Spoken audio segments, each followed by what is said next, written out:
Señor, gracias. Gracias por tu fidelidad, por tu amor y por tu poder que pones a disposición de nosotros, por sostenernos y por afirmarnos por medio de la fe en quien tú eres y en lo que tú haces por nosotros. Gracias, Emmanuel, Dios con nosotros, por tu cercanía, por tu inminente, Señor, intimidad, cercanía, Señor, y presencia en nuestras vidas. Padre, te damos gracias por el poder que nos revela tu Espíritu Santo que está en ti, porque nos revela tu carácter, quien tú eres, y nos revela tu poder, lo que tú haces. Señor, como los discípulos en la barca que vieron la expresión de tu poder, reprendiendo el viento, la tempestad y calmándolo todo y trayendo paz y bonanza a aquel lugar y a aquella barca. Así te pido, Señor, que ahora en medio de lo que nosotros estamos viviendo y experimentando, el poder tuyo, Señor, en medio de esta situación, se manifieste en nosotros y alrededor nuestro. Te honramos y te bendecimos. Gracias por inspirarnos a creer en ti cuando cantamos. Gracias por recordarnos en forma de canción, Señor, quién tú eres y lo que tú puedes hacer con nuestras vidas y por medio de nuestras vidas. A ti sea la gloria, a ti el honor, la alabanza. Te adoramos, Señor, en el nombre de Jesús. Amén y amén. Iglesia, bendiciones. Quiero saludar especialmente a los que han venido uniéndose a esta transmisión, a este tiempo de celebración juntos después que comenzamos. Qué bueno que estás, qué bueno que podemos juntarnos alrededor de la presencia de Dios juntos, formando ahora un tiempo especial de adoración. Y aunque paramos la música y paramos de cantar, mientras te hablo, que no pare en ti la actitud de adoración y el adorador que eres, que se exprese en toda manifestación que el Señor ponga en ti para dárselo a Él, que se lo merece. Quiero recordarte que estamos activos a través de Facebook Live e Instagram, especialmente Instagram para los jóvenes. El viernes, y nosotros en la plataforma de Facebook estamos saliendo diferentes días de la semana. Tienes que estar atento y conectarte y suscribirte a nuestra página y ser amigo nuestro, o como le dicen en Facebook, en el lenguaje de Facebook, ser un fans de nuestra página para estar viendo los anuncios que estamos subiendo de las actividades semanales y así no te pierdas nada. Recuerda darle share, compartir a lo que veas mientras lo estás viendo en tiempo real, como esta misma transmisión. Compártela ahora con tus amigos y también las anteriores que hemos estado teniendo y las próximas. Y por supuesto, si quieres ser parte de un grupo pequeño, están activos, se están reuniendo a través de Zoom y otras plataformas similares. Contacta con nosotros, escríbenos, déjanos saber que quieres ser parte de un grupo y alguno de los líderes se pondrá en contacto contigo. Bien, vamos a la palabra de hoy. Es el segundo mensaje de esta serie, Una Iglesia Profética. Estamos hablando de este tópico, sobre todo de lo que sale de Mateo 24, después que Jesús habla de 7 grupos de señales del tiempo del fin, comienza a dar las parábolas proféticas. La última parte del capítulo 24 es la primera parábola, la parábola de la higuera, aprendiendo de Israel como una higuera. Eso lo veremos la próxima semana con el favor de Dios. Y luego capítulo 25 viene la parábola de las 10 vírgenes, que lo compartí la semana pasada. Y hoy vamos a ver la parábola de los talentos, Mateo 25, 14 al 30, que no lo voy a leer, te lo voy a compartir solamente porque voy a leer el pasaje paralelo de Lucas 19. La parábola en sí es muy práctica, muy sencilla, y como todo lo que Jesús enseñaba, profundo, pero de una manera práctica, lo hizo en forma de historia para darnos una aplicación espiritual. Y él cuenta la historia de un hombre, un señor de una tierra, un hombre extremadamente poderoso y rico, que llama a 3 de sus siervos y le reparte talentos. Para que tengas una idea, un talento era una medida monetaria que los romanos heredaron de los babilonios y que la convirtieron en una moneda y en un sistema de medida monetario. Un talento equivalía en cuanto a valor al salario de un año. Así que lo que está entregando el Señor a su siervo era grande, era valioso. A uno le da 5 talentos, a otro le da 2 talentos y al tercero le da solamente 1. Y deja bien claro en la parábola de Mateo que es de acuerdo a las capacidades de cada uno. No es para hacer diferencia, es simplemente porque conocía a sus siervos y conocía las capacidades de cada uno. ¿Qué hicieron los 2 primeros? Multiplicaron los talentos. El primero la convirtió en 10, los 5 básicos. El otro convirtió en 4, los 2 que recibió. Y el tercero, ¿qué hizo? El tercero cavó un hoyo y ahí en la tierra enterró el talento, lo cerró, lo tapó y lo cuidó y lo guardó hasta que el Señor algún día regresara. Y así sucedió. Cuando regresó, los 2 primeros que multiplicaron sus talentos trajeron la multiplicación y a ambos el Señor les dijo: ustedes, le dijo al primero y al segundo, son siervos fieles. Bien, buen siervo fiel. En lo poco has sido fiel, en lo mucho te pondré. Y aquí habla de recompensa y les dice a los dos, vengan, entren en el gozo de su Señor. Pero con el tercero, el diálogo es diferente. El tercero llega y le dice, Señor, en realidad tuve miedo. En realidad, sabiendo que tú eres alguien que cosecha donde no sembró y que toma lo que no es tuyo, guardé en la tierra tu talento, lo protegí y realmente aquí está, te lo devuelvo. Y el Señor lo llama siervo perverso, negligente, siervo malo. Le arrebata el talento y pide que se lo den al que tiene más, y a este lo envía fuera, donde es el crujir de dientes y el llanto. Ahora, Lucas tiene una historia paralela con detalles diferentes, pero una historia paralela. Te la leo a continuación. Lucas 19, 11 al 27. Dice, la multitud que escuchaba todo lo que Jesús decía, y como ya se acercaba a Jerusalén, les contó una historia para corregir la idea de que el reino de Dios comenzaría de inmediato. Les dijo, un hombre de la nobleza fue llamado a un país lejano para ser coronado rey y luego regresar. Antes de partir, reunió a 10 de sus siervos y dividió entre ellos 5 kilos de plata, diciéndoles, inviertan esto por mí mientras estoy de viaje. Pero sus súbditos lo odiaban y enviaron una delegación tras él a decir, no queremos que él sea nuestro rey.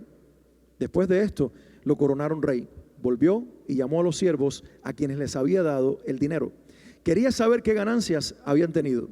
El primer siervo informó, amo, invertí su dinero y multipliqué 10 veces el monto inicial. Bien hecho, exclamó el rey, eres un buen siervo. Has sido fiel con lo poco que te confié, así que como recompensa serás gobernador de 10 ciudades. El siguiente siervo informó, amo, invertí su dinero y multipliqué 5 veces el monto original. Bien hecho, exclamó también el rey, serás gobernador de 5 ciudades. Pero el tercer siervo trajo solo la suma original, una mina, y dijo, amo, escondí su dinero para protegerlo. Tenía miedo, porque usted es un hombre muy difícil de tratar, que toma lo que no es suyo y cosecha lo que no sembró. Siervo perverso, dijo el rey a gritos, tus propias palabras te condenan. Si sabías que era un hombre duro, que tomo lo que no es mío y cosecho lo que no sembró, o lo que no sembré, ¿por qué no depositaste mi dinero en el banco? Al menos hubiera podido obtener algún interés de él. Luego, dirigiéndose a los otros que estaban cerca, el rey ordenó, quiten el dinero de este siervo y dénselo al que tiene 5 kilos. Pero amo, le dijeron los otros, él ya tiene 5 kilos. Sí, respondió el rey. Y a los que usan bien lo que se les da, se les dará aún más. Pero a los que no hacen nada, se les quitará aún lo poco que tienen. En cuanto a esos enemigos míos que no querían que yo fuera su rey, tráiganlos y ejecútenlos aquí en mi presencia. ¿Sabe? Las dos historias son diferentes.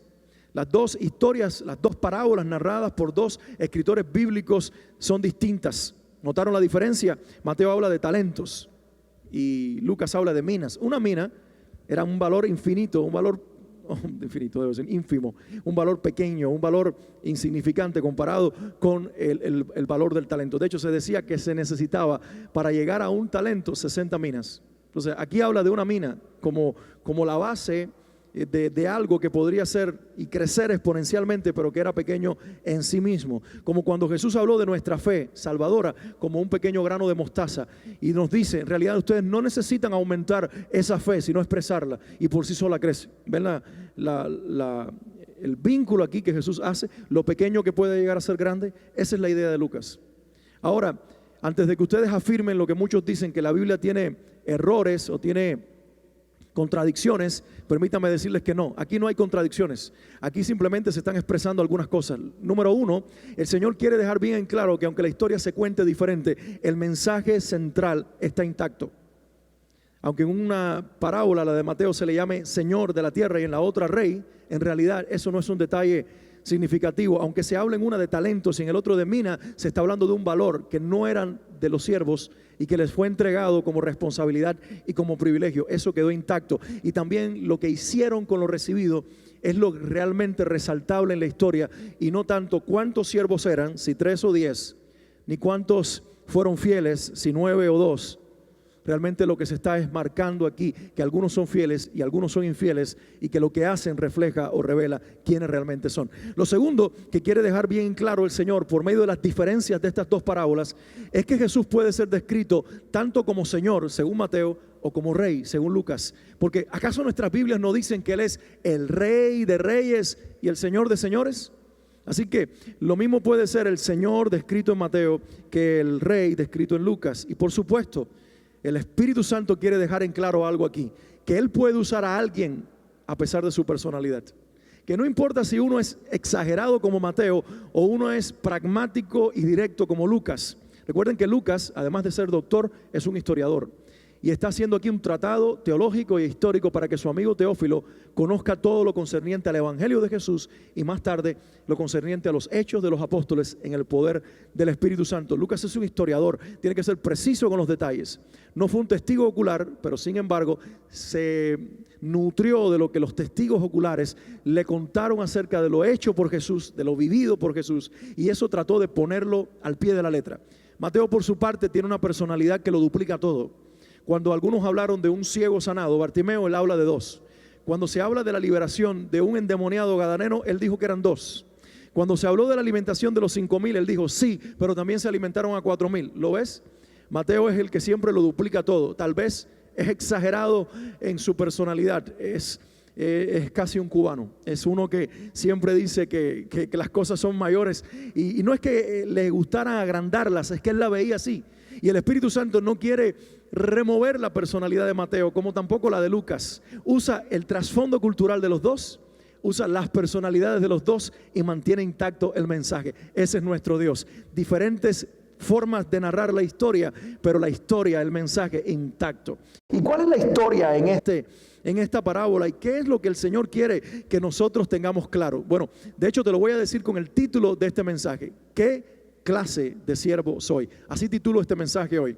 ¿Qué clase de siervo soy? Porque eso es lo que el Señor quiere que nosotros apliquemos a nuestra vida a modo de pregunta para que encontremos la respuesta que por medio de su palabra Él nos está dando. Y quiero enfatizar 3 cosas en este día para que tú puedas afirmarlas en tu corazón y desde allí encontrar el mensaje y la aplicación del Señor para nuestras vidas en este día. La primera, Jesús en estas parábolas, tanto la de Mateo como la de Lucas, está dejando bien claro que Él se iría y que también regresaría, pero que iba a haber un intervalo largo entre su ida y su regreso.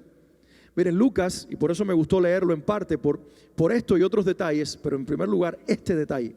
Lucas 19:11 dice: la multitud escuchaba todo lo que Jesús decía, y como ya se acercaba a Jerusalén, les contó una historia para corregir la idea de que el reino de Dios comenzaría de inmediato. ¿Lo ves?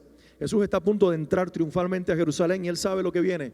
Él sabe los hosanas y las alabanzas, y Él dice: inmediatamente me van a querer coronar rey, porque ellos quieren un Mesías que reine inmediatamente. Ellos están viendo la profecía acerca del Mesías y no separaron la historia de las profecías del Mesías. Ellos están uniendo lo que dijo Isaías 9, de que nacería el siervo Mesías de una mujer virgen y se convertiría en príncipe del Señor sobre su tierra, con Isaías 60, que habla de la luz de Dios resplandeciendo en el regreso glorioso. Pero se les olvida que entre Isaías 9 e Isaías 60 está Isaías 53, el siervo sufriente, el que no tiene ningún atractivo para que le deseemos, porque está golpeado, maltratado y aún es dejado y abandonado por los que un día le siguieron. En medio de las dos profecías hay una profecía de su muerte que tenía que cumplirse: la cruz, la sepultura y por supuesto la resurrección. Y el Señor les da esta historia, y a nosotros también, para que entendiéramos que Él se iba a ir. Ellos debían entenderlo porque ya nosotros lo tenemos claro, pero para que supiéramos que aunque Él se tarda, Él también regresará. ¿Saben? Los discípulos de Jesús nunca lo entendieron así. Ellos vivieron, Pedro, Pablo y todos, vivieron como si Cristo regresara en su época. ¿Recuerdas a Pablo? Pablo dice: no todos moriremos o no todos dormiremos, sino que todos seremos sí transformados. Y entonces, cuando los muertos en Cristo, dice Pablo, sean resucitados, nosotros los que habremos quedado. Pablo hablaba como si él fuera de la generación que vería el regreso del Señor. Pedro también, Juan y todos ellos. Porque el Señor quiere que la iglesia en toda generación tenga esa postura. Crea que el Señor viene en su generación. Lo contrario El pensar que el Señor no viene ahora, sino que vendrá en la generación de nuestros hijos o en la generación de los hijos de nuestros hijos, es dormirnos. Es perder la sobriedad espiritual, es perder el sentido de alerta de que Él viene ahora. Y cuando la iglesia pierde el sentido de alerta, se duerme, se vuelve mundana, no pecadora quizás en todo el sentido de la palabra, pero sí mundana, sí demasiado ocupada en lo natural, olvidándonos de lo espiritual. Entonces Jesús está dejando claro aquí: me voy, regreso, pero en el camino, en el medio de la historia, entre mi ida y mi regreso, va a pasar mucho tiempo. Lo segundo que enfatiza la parábola y que el Señor quiere que nosotros lo guardemos en nuestro corazón es que Él establece que en el periodo en que Él estaría ausente físicamente, que por cierto ya suma 21 siglos, más de 2000 años, en ese periodo de tiempo, desde su partida hasta su regreso, en ese intervalo de tiempo, la humanidad en relación con Él se va a dividir en 3 grupos de personas. Desde la época de los apóstoles hasta la época del día que Jesús regrese por su iglesia, la humanidad en relación a Cristo se va a dividir, se ha dividido, se está dividiendo y se va a dividir en 3 grupos de personas. Creo que la pregunta obvia que ustedes se tienen que estar haciendo en casa y que yo me estoy haciendo en este momento: ¿quiénes son estos 3 grupos de personas? Porque si representan a la totalidad de la humanidad viva en nuestros días e inclusive en las generaciones futuras, si es que habrá generaciones futuras, ¿quiénes son estas 3 categorías de personas? Te leo 2 versículos en la parábola de Lucas y después vamos a identificar a estas 3 categorías de personas. Lucas 19:14 dice: pero sus súbditos lo odiaban y enviaron una delegación tras él a decir: no queremos que sea nuestro rey. Por cierto, algunos dicen que Lucas tal vez tomó la figura de Jesús como un rey y habló de esto, de súbditos que lo odiaban, porque había sucedido en los días en que él escribe esta parábola, o anteriormente, pero estaba todavía viva la experiencia, que Arquelao, el hijo de Herodes, había sido llamado por Roma para ser constituido rey de los judíos. Y los judíos le mandaron a decir a Arquelao que no querían que fuera su rey. Así que la historia estaba todavía viva y quizás Lucas toma el elemento de una historia real para aplicarla a Jesús y para hablar de aquellos judíos y no judíos que rechazaban el liderazgo, la autoridad, la soberanía y el reino del Señor. Y ahora en Lucas 19:13, el versículo anterior dice: antes de partir, el rey, o el que fue llamado a ser rey, reunió a 10 de sus siervos, dividió entre ellos 5 minas o 5 kilos de plata, diciéndole: inviertan esto por mí mientras estoy de viaje. ¿Vieron la demanda? ¿O vieron la petición? No solamente reciban lo que les doy, sean responsables de guardarlo, sean responsables de multiplicarlo. Lo deja claro Lucas. Y en estos 2 versículos se revelan las identidades de las 3 categorías de personas en su relación con el rey que representa a Jesús. La primera categoría, los súbditos y enemigos a la vez. Se les llama súbditos y se les llama enemigos. Estos son los agentes libres, los que creen que son agentes libres porque de alguna manera ignoran o no quieren creer en Jesús o lo rechazan. Ellos quieren vivir al margen de la existencia de Dios, sobre todo al margen de la existencia del Hijo de Dios o de Dios encarnado en la persona de Jesús. Ellos no quieren creer en Él y si creen, no quieren vivir bajo su gobierno. Son abiertamente sus enemigos, como aquellos judíos en los días de Arquelao. No queremos que seas nuestro rey. Muchos en la humanidad abiertamente le dicen a Jesús: no me importa que seas el Hijo de Dios, que moriste en una cruz, que resucitaste al tercer día. No queremos tu gobierno, tu reino, ni que seas nuestro Salvador. Son abiertamente enemigos de Jesús. Sin embargo, aunque no lo reconocen, ellos también están bajo su autoridad. Por eso Lucas los llama enemigos, pero también súbditos. Porque déjenme establecer algo claro aquí en este momento. Jesús es el solo soberano de los reyes de la tierra. La Biblia lo dice y yo quiero enfatizarlo. Él es el solo soberano de los reyes de la tierra. Él tiene autoridad en el cielo y en la tierra, sea que lo reconozcamos o no, sea que lo creamos o no, sea que nos sometamos a esa verdad o no. Él está gobernando sobre todo y sobre todos. Así que estos enemigos que están también bajo su autoridad son la primera categoría de personas que viven hoy en el planeta como han vivido todos los tiempos anteriores y vivirán. Son los que no quieren creer en Él y abiertamente lo rechazan, pero sin embargo, de alguna manera el Señor los somete a su autoridad, aunque ellos piensen que no. La segunda categoría son los siervos fieles, los que tienen un corazón fiel para su Señor. en esta parábola de Lucas son representados por 9 de los 10 siervos. Ellos, los siervos fieles, no solo reconocen la autoridad del Señor, sino que se someten voluntariamente a esa autoridad. Por eso son fieles, porque no solamente reconocen, he aquí la autoridad, Jesús, el Rey, sino también quiero estar bajo su autoridad. Me conviene, lo amo y lo deseo. Es esa sumisión voluntaria la que los hace a ellos responsables, no solo de multiplicar lo recibido, sino de hacerlo con total libertad. Ellos son fieles no solamente porque se someten a la autoridad del Señor, sino que lo que reciben de Él lo quieren multiplicar, pero lo hacen con total libertad, sin presión, sin miedo a ser castigados, sin miedo a ser condenados, sin miedo a ser juzgados. Ellos se reconocen no como dueños, sino como administradores de los bienes que les pertenecen a su Señor. Ellos saben que la mina que recibieron o el peso de plata que tienen en sus manos en realidad no les pertenece al Señor, pero han sido llamados a ser administradores. Entienden que administrar no solo es guardar, administrar es mucho más, es potencializar y es multiplicar lo recibido. Y lo hacen.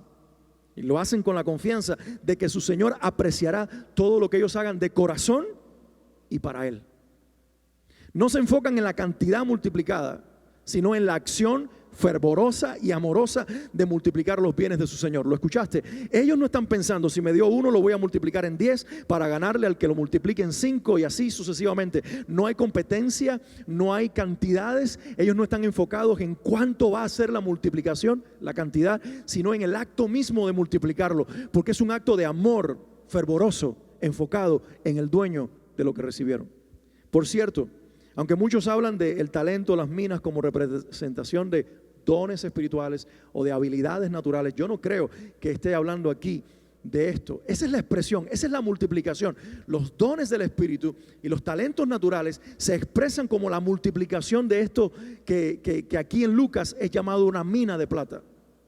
Una moneda pequeña de plata. Yo creo que la mina en realidad está apuntando al don de la vida eterna, a la oportunidad de creer, a la semilla de la salvación, al valor de la salvación, al valor de la fe que cree que en Él, Jesús, podemos ser salvos, que se le da a todos por igual, a los fieles y a los infieles. Pero ¿qué hacer con ese valor salvador? Es lo que determina si estamos en la categoría de siervos fieles o en la categoría de siervos infieles. Y esta es la tercera categoría, el siervo infiel. De los 10, uno solo. Bendito Dios, que aquí por lo menos los infieles son la minoría. Sí, están los enemigos, los que no se someten al liderazgo del Señor, los que abiertamente son sus enemigos y no reconocen su autoridad. Están los siervos fieles y está el siervo infiel. Este siervo infiel representa a todos los que se identifican con el Señor. Ellos se consideran sus siervos y por lo tanto reciben la responsabilidad, la oportunidad y el privilegio de multiplicar los bienes de su Señor. Pero ¿qué hacen con eso? A diferencia de sus consiervos, los otros 9, que representa a muchos que se identifican como cristianos, pero que en realidad no han tenido una experiencia real de nuevo nacimiento. A diferencia de los demás, lo que hace es enterrar lo que recibe. Toma la mina, abre un hueco en la tierra, la guarda allí, la tapa y se queda cuidándola hasta que regrese el Señor para devolverle lo que le ha sido dado. Es como aquel que tiene la oportunidad de creer, que se sensibiliza, que dice, sí, Jesús es el Hijo de Dios, creo en Él, pero esa salvación no da fruto. Esa salvación aparentemente que tiene la persona es simplemente una capacidad intelectual, una capacidad superficial. Es un creer que está enterrado en lo más profundo del alma del ser humano, como guardándolo para que cuando Él regrese se lo devolvamos. Y eso lo convierte en un infiel. La pregunta es ¿por qué? ¿Por qué toma lo recibido? ¿Por qué toma lo que el Señor le dejó? ¿Por qué toma la salvación? ¿Por qué toma el don de la vida eterna? ¿Por qué toma aquello que tiene la capacidad de multiplicarse y expresarse en dones, en talentos, en un montón de cosas que pueden ser vistas como frutos de la vida cristiana? Y en lugar de fructificarlo, de multiplicarlo, de potencializarlo, lo entierra en la tierra, representando el ignorar, el pisotear, el abandonar, el olvidar lo que le ha sido entregado. ¿Por qué lo hace? La respuesta a esa pregunta nos lleva al siguiente punto, y a la aplicación principal de este mensaje, que es lo que yo realmente quiero dejarles a ustedes en su corazón. Así que por favor, en los próximos minutos presta atención. Aquí está el centro de lo que quiero hoy dejar en tu corazón. Este es el tercer punto. Jesús nos revela la razón principal por la que el siervo infiel enterró la mina. El Señor está revelando detrás de esta imagen de la parábola por qué algunos que haciendo una aparente profesión de fe nominal, verbal, pública, luego toman lo recibido y lo entierran en algún lugar de sus corazones y no lo dejan fructificar y no lo dejan realmente multiplicarse. ¿Por qué? La Biblia dice, y Lucas dice en los versículos 20 al 21 de Lucas 19, pero el tercer siervo trajo solo la suma original y dijo: amo, escondí su dinero para protegerlo. Tenía miedo porque usted es un hombre muy difícil de tratar, que toma lo que no es suyo y cosecha lo que no sembró. En realidad Lucas y también Mateo nos presentan tres razones por las que este siervo perverso justifica por qué no hizo nada con lo que recibió de su Señor. Las voy a mencionar en el orden de Mateo porque cumple un poquito mejor el propósito con el que quiero transmitirlas y el énfasis que quiero poner principalmente en la última razón. La primera razón que le da él al Señor: eres un hombre severo, dice la versión del 60. La versión de traducción viviente, que es la que estoy usando aquí ahora, que les acabo de leer, dice: tú eres un hombre difícil de tratar. ¿Lo ves? La opinión que él tiene de su Señor es que es difícil de tratar. Él lo está juzgando según él es. En psicología se le llama esto proyección. Es cuando tú a alguien lo miras, lo tratas y le hablas como realmente tú eres, y piensas de los demás según tú eres. Por eso los juicios, el Señor nos dice: no juzguen a los demás. Primero quítate la viga en tu ojo y después quita la paja en el ojo de tu hermano, porque normalmente interpretamos las acciones y la vida de los demás de acuerdo a como nosotros somos. ¿No te ha pasado, como a mí me ha sucedido, que por mucho que intentemos, no logramos que alguna persona nos mire bien? Nos hablan con sospecha, nos miran con sospecha y decimos: ¿pero por qué? Soy una carta abierta, estoy mostrándome en palabras y en acciones tal cual soy. ¿Y por qué me siguen juzgando y me siguen mirando con sospecha? Por una sencilla razón: ellos nos miran y nos juzgan tal cual son. Y el siervo de esta historia está juzgando a su Señor según él es. Eso es así desde que el mundo es mundo y desde que el hombre pecó. ¿Qué hizo Adán con Eva? Realmente yo pequé, yo desobedecí por la mujer que tú me diste. No solo es la culpa de ella, es la culpa tuya por darme a Eva. ¿Qué hizo la mujer con la serpiente? No, en realidad fue la serpiente la que me engañó. Entonces la culpa es de la serpiente, pero también tuya, Señor, por crear una serpiente y dejar que estuviera aquí en el huerto.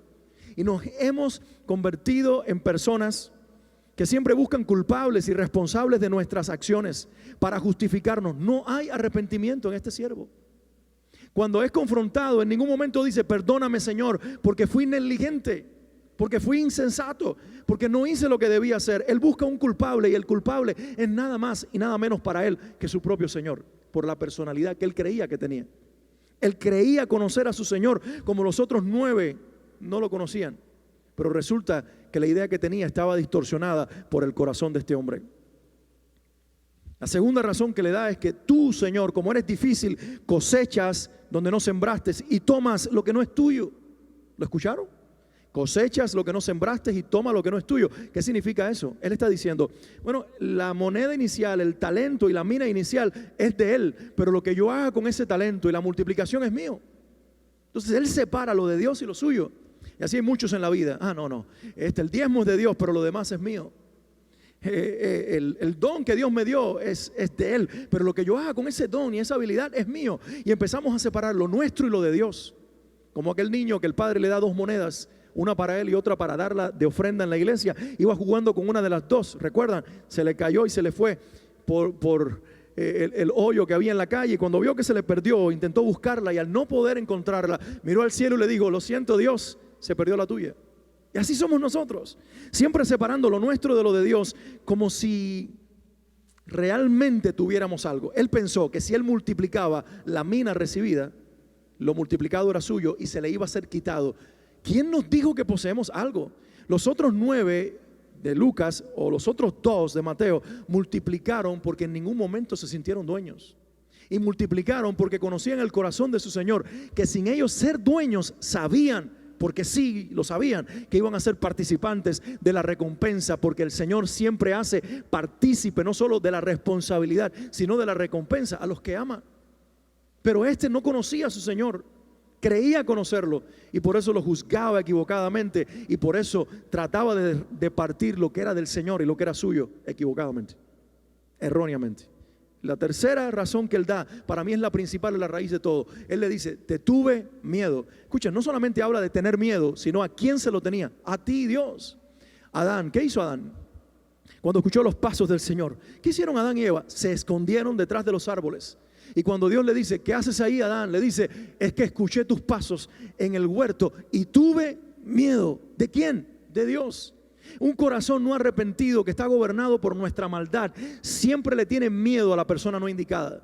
Un corazón que todavía no ha sido redimido, aunque profese creer en Dios y aunque en ocasiones le hable a Dios, le tendrá miedo a la persona que debiéramos amar, al único que tiene la capacidad de perdonarnos, al único que puede reconciliarnos con Él y al único que quiere hacerlo. Te tuve miedo. Sabes, en Romanos capítulo 8 Pablo dice esto, Romanos 8:15 en adelante. Voy a leer solamente una porción de este pasaje y dice en Romanos 8:15 lo siguiente: y ustedes no han recibido un espíritu que los esclavice al miedo. ¿Lo escuchaste? Ustedes, si de verdaderamente están en Cristo, no recibieron un espíritu que los esclavice al miedo. Entonces, ¿el miedo qué es? El miedo es la ausencia del Espíritu de Dios. El miedo es la ausencia de haber sido sellados y llenados con la presencia del Espíritu de Dios. Dice, ustedes no han recibido un espíritu que los esclavice al miedo. En cambio, recibieron el Espíritu de Dios cuando Él los adoptó como sus propios hijos. Ahora lo llamamos Abba, Padre, pues su Espíritu se une a nuestro espíritu para confirmar que somos hijos de Dios.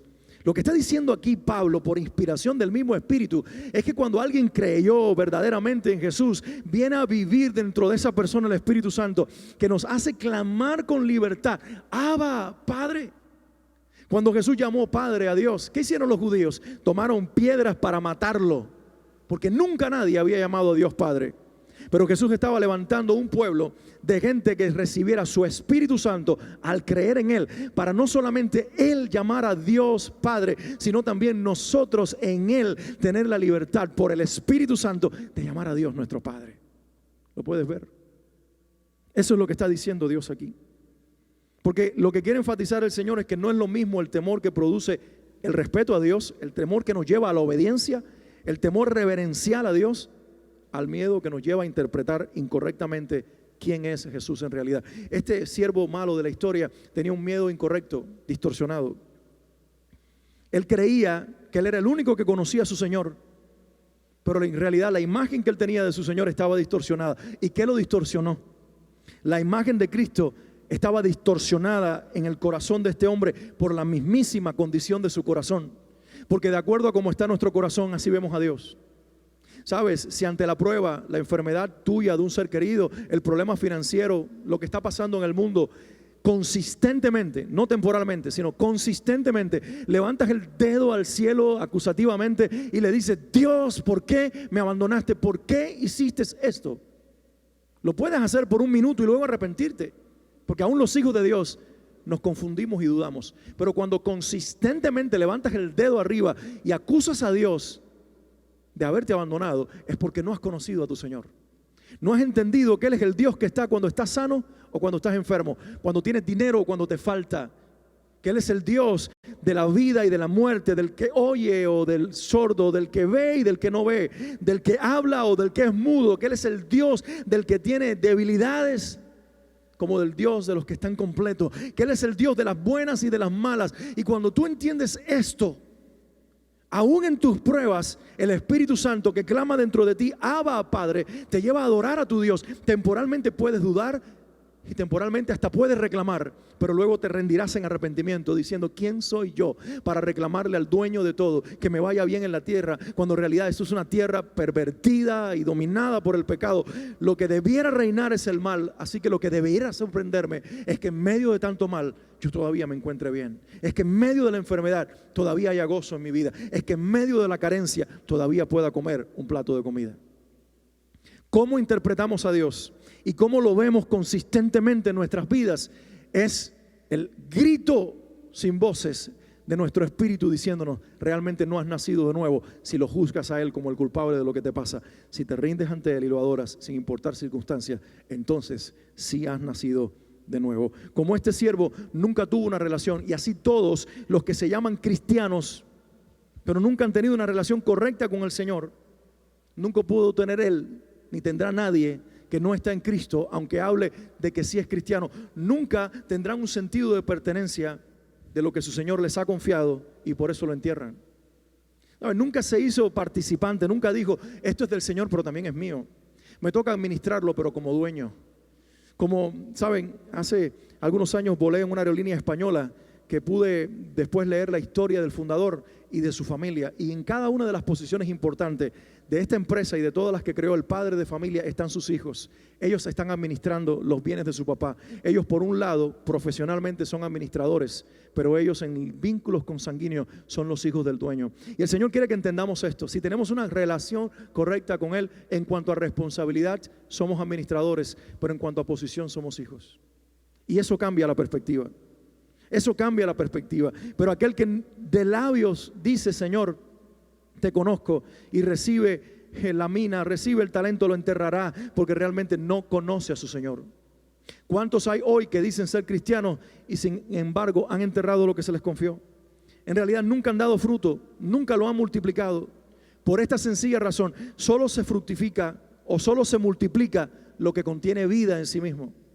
Por eso Jesús dijo que una pequeña medida de levadura leuda toda la masa, y que una pequeña semilla de mostaza llega a ser el más grande de los árboles del bosque, porque en sí mismo lleva la vida. Por eso Jesús dijo que una rama insertada a la vid que da fruto se le podará para que lleve más fruto, y una insertada a la vid que no lleve fruto se cortará, porque sencillamente está muerta en sí misma, aunque tenga vínculos con la vida. Esta vida que nosotros decimos tener solamente es generada por el Espíritu Santo. No son nuestras acciones, nuestros ejercicios espirituales, nada lo que la provoca. Es el Espíritu Santo que hemos recibido por la fe en Jesús, quien a su vez, viviendo en nosotros, si hemos conocido realmente al Hijo, nos lleva a declarar a Abba Padre y a vivir para Él con todo lo que hacemos. Pablo también en Romanos 8, pero en los primeros 3 versículos, leo una parte del versículo o del pasaje nada más. Él dice lo siguiente: por lo tanto, ya no hay condenación para los que pertenecen a Cristo Jesús. ¿Ya lo ves? Si tú perteneces a Cristo, ya no hay condenación para ti. Tú vas a ser de los 9 que recibe recompensa y no condenación. Nunca serás del 1 infiel que al final se le quita lo que debió multiplicar, se le entrega a los demás y se le lleva afuera donde se crujen los dientes y hay llanto y juicio y castigo. Si tú estás en Cristo, no hay condenación. Si tú perteneces en Él o a Él, ya no hay condenación para ti. Y porque ustedes, Romanos 8:1, porque ustedes pertenecen a Él, el poder del Espíritu que da vida los ha libertado del poder del pecado que lleva a la muerte. Gloria a Dios. Debieras estar alabando al Señor ahora si Él te revela que realmente la vida de Dios está en ti, porque dice que hay un poder que es el del Espíritu, que al tú estar en Cristo y haberlo confesado de corazón, te liberó del poder del pecado y de la muerte y te ha puesto parado y firme en el poder de la vida. Eso es lo que no tenía el siervo.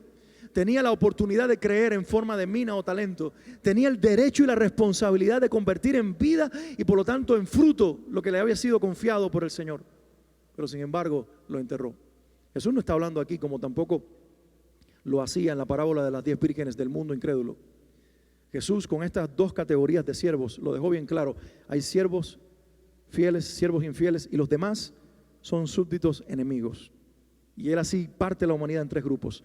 No estoy hablando, dice Jesús, principalmente de los que no quieren que yo sea su rey. Estoy hablando de aquellos que me llamaron rey, de aquellos que sí aceptaron mi reinado y mi señorío, y a los cuales les di la oportunidad de creer.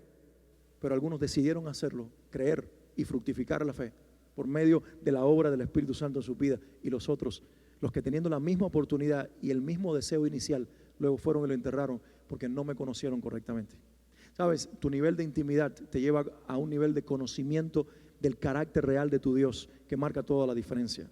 Si nosotros lo conocemos realmente por la fe a Él, si tenemos una fe salvadora y redentora, eso va a llevar al Espíritu Santo a vivir dentro de nosotros, eso va a aumentar la intimidad, eso nos va a conquistar el corazón, eso nos va a llevar a enamorarnos de nuestro Señor, a amarlo con todo nuestro corazón y a servirlo con toda nuestra fuerza. Lo contrario es convertirnos en el siervo infiel. No lo conoceremos realmente, nos sentiremos con miedo de Él, lo juzgaremos incorrectamente y nos apartaremos de Él.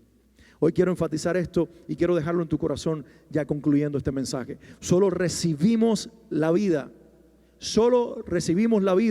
cuando conocemos, nos rendimos y llegamos a amar a Jesús como el Hijo de Dios, el verdadero Salvador y el Señor de nuestras vidas. ¿Lo escuchaste? La vida solamente llega a ser recibida, la vida eterna, la vida abundante, solamente la recibe aquel que conoce, que se rinde y que llega a conocer a Jesús, declarándolo Hijo de Dios, Dios mío y Señor mío. Y esa declaración sincera y honesta es nuestra relación de intimidad con Él, con Jesús. Y esa relación íntima con Él, con Cristo, con Jesús, es lo único que responde a nuestra pregunta hoy. ¿Cómo yo me relaciono con Él? Le da respuesta a la pregunta que le da título a este mensaje. ¿Qué tipo de siervo soy? ¿Qué clase de siervo soy? No es lo que yo hago, no, es quién soy en relación a Él. Y lo que yo hago viene a revelar quién yo soy. Así es, lo afirmo. No es lo que hacemos para Él lo que define quiénes somos, sino nuestra relación con Él. Jesús no está diciendo aquí que la acción de multiplicar, que las obras son las que salvan. No, no es eso. Él está hablando que por medio de los frutos o de la multiplicación se revela quiénes somos. En otra parte, Jesús dijo, por los frutos los conocerán. El árbol bueno da frutos buenos y el árbol malo da frutos malos. Los frutos no definen quiénes somos, pero sí lo revelan. ¿Lo entendiste? Los frutos no definen quiénes somos, pero sí lo revelan. Lo único que hacen es servir como si fuera una pantalla gigantesca donde se muestra a todo color quién realmente somos, aunque lo que somos está determinado por nuestro nivel de relación con Jesús. Es nuestra relación de intimidad con el Señor, es nuestra verdadera fe en Él lo que marca la diferencia. De hecho, lo que hacemos o no hacemos para Él solo sirve para revelar quiénes somos en Él. Los 9 siervos fieles de la parábola de Lucas o los 2 de la parábola de Mateo no son considerados fieles solamente por lo que hicieron, sino que porque lo que hicieron revelaba el corazón de ellos. Amaban y conocían a su Señor. Tus acciones de fe, los frutos que hoy estás dando, lo que haces y por qué lo haces, la verdadera motivación demuestra quién realmente eres. ¿Por qué hablas de la Biblia? ¿Por qué memorizas las Escrituras? ¿Por qué oras? ¿Porque le tienes miedo a Dios o porque lo amas? Solamente lo logra amar quien lo conoce, y solamente lo conoce quien lo ha recibido. Y eso es lo que el Señor nos está diciendo en este día. No tratemos de falsificar la experiencia. Lo ama quien lo conoce y lo conoce quien lo recibe. Y hay quienes reciben la oportunidad de creer, pero son como el siervo infiel que la entierra. Pero hay quienes al recibir la oportunidad de creer son como los siervos fieles que la hacen suya, y al hacerla suya la reciben. Al recibirla lo conocen y al conocerlo lo aman. Quiero que el Espíritu Santo ahora te lleve a un punto donde tú tengas que responder esta pregunta: ¿quién soy? ¿Qué clase de siervo soy? Porque no le estoy hablando al mundo de afuera que no quiere creer, le estoy hablando a los que llegaron aquí, se hicieron parte de este momento de adoración porque realmente les interesan las cosas de Dios, porque quieren conocer a Jesús, porque de alguna u otra forma, con una u otra motivación, se quieren relacionar con Jesús. Pero hoy el Señor quiere extirpar las motivaciones equivocadas. Que no vengas por miedo al castigo, que vengas porque has aprendido que en Él está la vida y la vida abundante. Lo amas y quieres conocerlo de todo corazón. Él te extiende la oportunidad de creer, o te la extendió hace mucho tiempo atrás, y Él te está preguntando: ¿qué hiciste con la oportunidad de creer? ¿La enterraste? ¿Por miedo? ¿Por desconocimiento? ¿Por un juicio equivocado de mi persona porque me juzgaste según tú eres? ¿O sencillamente te rendiste? Y al rendirte me conociste, y al conocerme me amaste, y al amarme has vivido multiplicando y fructificando todo lo que te he dado, porque sabes que algún día lo que multiplicaste para mí se convertirá en tuyo. Eso es lo grande de Dios. Eso es lo grande de Dios, que el Señor es el Señor, el grande. Algún día Él mismo preparará la mesa y nos dirá, coman de mi banquete. Debiera ser el Señor servido, pero Él vino, cuando vino la primera vez, para servir, siendo que debía ser servido. Y Él nos esperará en su cena de bodas, una vez más, sirviéndonos Él a nosotros, cuando nosotros debiéramos servirlo a Él. Así de grande es nuestro Señor. Nos entrega lo que es suyo, y cuando nosotros lo recibimos correctamente y lo multiplicamos, eso que multiplicamos también se convierte en nuestra recompensa. Hoy el Señor te está preguntando, ¿de verdad me conoces? Porque si me conocieras, me amaras. Y si me amaras, estarías multiplicando todo lo que te di.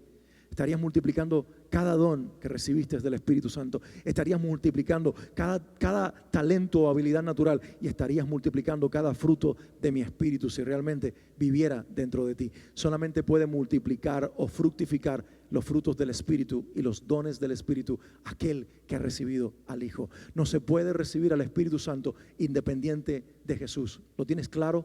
La Trinidad no está separada. El Espíritu Santo no es un agente libre separado del Padre y de Jesús. El Padre preparó la obra de la redención. El Hijo la materializó y solamente a través de Él podemos ser hijos de Dios. Y cuando somos hijos de Dios, al recibir por la fe a Jesús como Señor nuestro y Dios nuestro, su Espíritu viene a nosotros para enseñarnos a amar a nuestro Salvador y a amar todo lo que Él nos ha entregado. Oro por tu vida para que este mensaje se vuelva vida, para que no te confundas, para que no te vayas tras acciones falsas creyendo que estas te darán un lugar en la eternidad. Porque insisto, no es lo que haces, sino cómo lo haces. Lo que haces que sea la revelación y el reflejo de quién eres, uno que nació de nuevo y por lo tanto puede ser un siervo fiel del Señor al que ama. Padre, oro en el nombre de Jesús por cada persona que ahora recibe este mensaje, lo escucha, para que dé fruto, para que realmente cada uno tengamos una relación correcta con tu Hijo Jesucristo. Recibamos al Espíritu Santo y no solamente nos selle como una garantía de lo que vendrá, sino que produzca en nosotros el fruto y la multiplicación de esta vida abundante y eterna que recibimos por medio de Jesús, el Señor de nuestras vidas. Te confesamos, Cristo Jesús, Señor nuestro y Dios nuestro, y te vemos como el siervo amoroso y el Dios que ama a los tuyos. Vemos tu sacrificio como la mayor expresión de amor por nosotros. Vemos que estás más enfocado en amarnos y en perdonarnos que en juzgarnos y en separarnos de nuestro Padre. Y porque te conocemos, Señor, te amamos, y porque te amamos según el Espíritu nos ha enseñado a amarte, te servimos. Y aquí estamos para multiplicar la vida eterna que has puesto, Señor, en nosotros, para que se multiplique como las minas y los talentos de aquellos siervos. Queremos entregarte mucho más de lo que nos diste inicialmente, no porque seamos ambiciosos de recibir más, sino porque queremos, mi Dios, convertirlo todo en ofrenda para ti. Que ninguno se quede fuera de esta gran oportunidad y de este gran privilegio. Que nadie entierre lo que tú le confías, sino que cada uno que escucha este mensaje y lo recibe, lo convierta en vida para sí. Si alguno necesita arrepentirse, ahora es el momento, Señor. Que se arrepientan, que te pidan perdón, que reciban a Cristo y que sean bautizados con el Espíritu Santo de la promesa. Oro en el nombre de Jesús, bendiciendo a tu pueblo en tu nombre, Jesús. Amén y amén. Un abrazo, el Señor te bendiga y que Él hoy te arrope con su gracia y con su misericordia. Te queremos, un abrazo, bendiciones.